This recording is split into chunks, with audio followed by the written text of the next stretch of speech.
Autre grand titre de l'actualité de ce dimanche, la présidentielle en Gambie. Le président sortant, Adama Barrow, vient d'être déclaré vainqueur par la commission électorale. On en parle avec vous, Sarah Sako. Vous êtes notre envoyée spéciale à Banjul, en Gambie. Bonsoir à vous.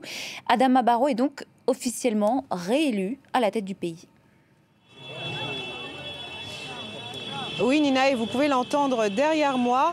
Ses partisans ont commencé à célébrer sa victoire ce soir. Alors, les résultats ont été annoncés il y a un peu moins d'une heure au siège de la commission électorale. Adama Barrow l'emporte haut la main avec 53% des suffrages.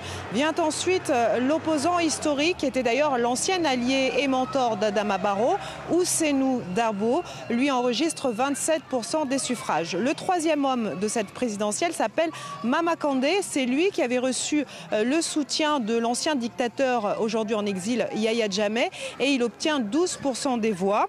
Ensuite, Halifa Sallah, un député, obtient 3% des voix. Essa Fall, un candidat indépendant, 2%. Et enfin, Ibrahima Jammeh, moins de 1%. Alors la participation à ce scrutin est impressionnante, 89%. Les réactions n'ont pas tardé du côté de l'opposition, qui a d'ores et déjà rejeté les résultats. En réalité, elle n'a pas attendu la proclamation des résultats finaux, puisque dès cet après-midi, Ousseynou Dabo, le numéro 2, donc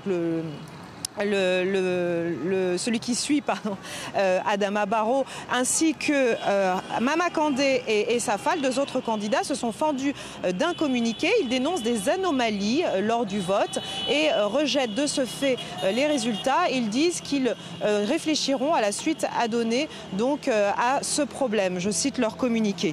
Du côté des vainqueurs, du côté d'Adama Barrow, je vous le disais, eh bien l'ambiance a déjà commencé. Je me trouve à l'entrée du centre-ville de Banjul. Les partisans d'Adama Barrow ont été invités à se rendre au McCarthy Square, un jardin à côté de la présidence, pour célébrer la victoire. Et le président sortant doit s'exprimer plus tard dans la soirée. Sarah Sako, envoyée spéciale de France 24 en Gambie. Merci beaucoup.